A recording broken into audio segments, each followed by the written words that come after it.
So we're going to talk about the Christmas Day murder of Corrections Officer Andrew Lansing, 62-year-old vet who's been in the corrections field for over 20 years. Was beaten to death by some type of weapon that was put into a sock, where he was bludgeoned by the sock until he ultimately died.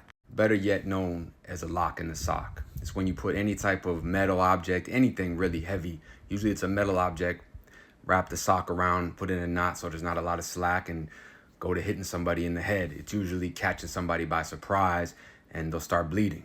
You know, doing time, I got hit on the side of the head, still have a scar from when a dude put a lock and just bashed me in the side of the face when I was fighting one of his friends. And I've seen dudes just get hit over and over until they just stop moving, you know, and it could be 4 or 5 inmates hitting the dude over just in their ribs and their face.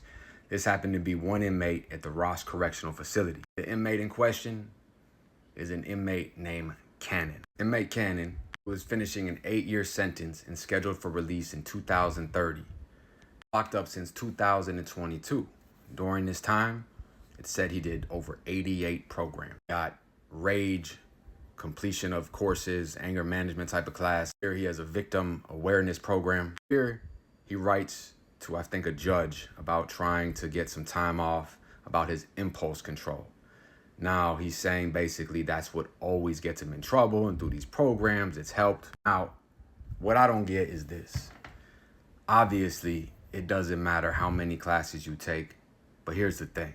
If an inmate is eligible to be in programs and classes and is finishing them, that means he's not getting that many write-ups, and he's kind of just doing his time and being low-key. Because if you are an institutional management problem, you're not finishing any classes. You're not even going to be allowed out of your cell 99% of the time. So asking the Ross Correctional Facility, which is a medium to, I think, a high medium, not a max facility, why did this happen? And they said short staffing. Now, I find that very interesting because on one hand, we see 14 officers beating that other dude, Brooks, to death in New York.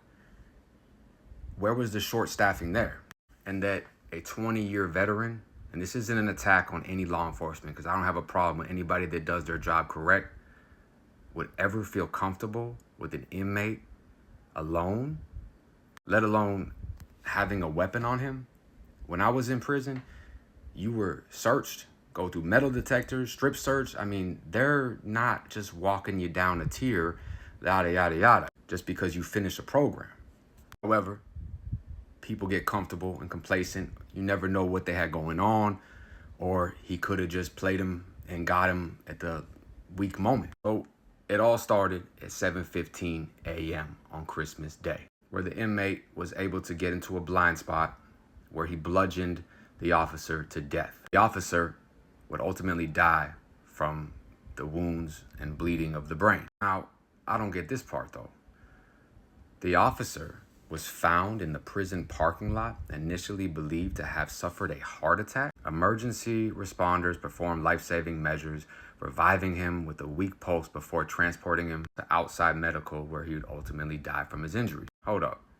This dude just got hit with a lock in the sock, is bleeding out the side of his head, and you guys thought he was having a heart attack in the parking lot? A man that's been at this job for 20 years? That just don't sound right. Now, this is a tragedy. You know, I don't condone this type of shit. However, they are investigating the prison with over 42 grievances written by families on the outside about officer abuse on inmates. Now, a lot of times what'll happen is an officer will cross the line. And when a holiday comes up, it could have been something that an officer did, say, 3, 4, 5 months ago. Explosive violence. And like I say, time doesn't exist, only opportunity. Officers have to get lucky every single day. Inmates only have to get lucky once. If you don't treat everybody the same, respect as a man, and understand that obviously if you're a chomo or a pedophile, yeah, you don't deserve any of that. But if you're just a regular dude doing your time and you're fucking with them, beating them, fucking with their mail, their family, taking away their visits for no reason, or you're taking things too far, belittling people, just destroying them, you have to understand, an inmate never forgets, and he'll watch. day in and day out. And he'll say, wait a minute. Every time he takes him to transport, he doesn't search him. And he does this, he does that. And that's when they get the jump on it. This could have been something that happened 7 months ago from an officer that is completely unrelated. However, he paid for the sins of the other officers. But for 1 second, I do not believe that y'all found a bloody sock. Yes, a blood-stained sock near Cannon, the inmate who bludgeoned this officer. And somehow the officer of over 20 years was in the parking lot bleeding out the side of his head, and you guys thought it was a heart attack and the delayed backup. Now, let's be honest. They're blaming it because it was Christmas time, short staffing.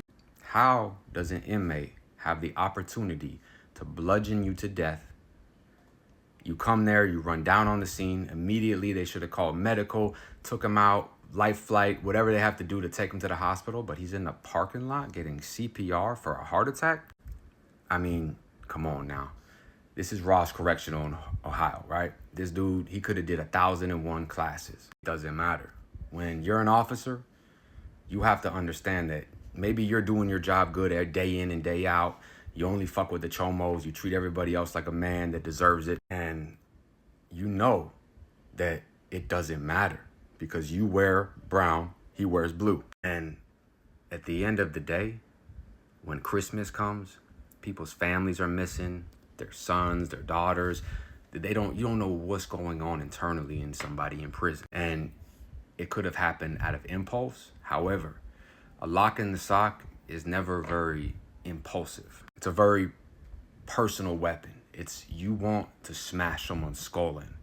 To hurt somebody with that is one thing, but to continuously beat their face in is making a statement. That's rage and anger. And let's see what he was talking about. A rage course, victim awareness program, a letter to the judge about his lack of impulse control. Now, after this happened, they found out over 40 some odd complaints about inmates being abused by officers. And here's a dude that's taking classes, doing programs. I'm not saying anything about what's right. I'm speaking reality. Goes home relatively soon, 4 years or so. Christmas comes around and he bludgeons an officer to death. He took a metal object, put it in the sock, tied it up perfect, concealed it, hit him once, twice, three, until the dude was ultimately stopped. I've never seen where an inmate could have enough time to take a lock in a sock and beat your face in, because you only get one swing at a time. No officers came, heard anything. It's not like a knife and you just hit him up as many times as possible. It's swing and swing and, it could get caught on something. So what it looks like here is there probably is a lot of shit going on in this prison. They're probably beating the fuck out of inmates. As we know, this shit happens day in and day out. I've seen it a million times. I've had the shit beat out of me by officers. And I've seen where officers slip. They'll beat the shit out of a man in 2020. And then you'll hear about them getting stabbed up in 2022. And they'll blame it on short staffing. Prison, there's no coincidences. The fact that this officer, 20-year vet in his 60s, this inmate goes home relatively soon, was taking classes, waits to Christmas to bludgeon him to death. No one's there. They come after, find a bloody sock, and have him in the parking lot talking about he's having a heart attack. It sounds like something went down. They slipped. Maybe this dude was fucking with the inmates, or maybe another coworker was, and he just took the blame. And this dude who lacks impulse control, who's probably trying to get right or is depressed on the holidays, snaps. But it wasn't just like he strangled the dude or found a weapon. No. He took the time to make something that every hit takes about 2 or 3 seconds. And it's loud, it's bloody. And the fact that he was able to do that at a medium prison to a medium high, and instead of saying, hey, look, we fucked up, they blame it on short staffing. No.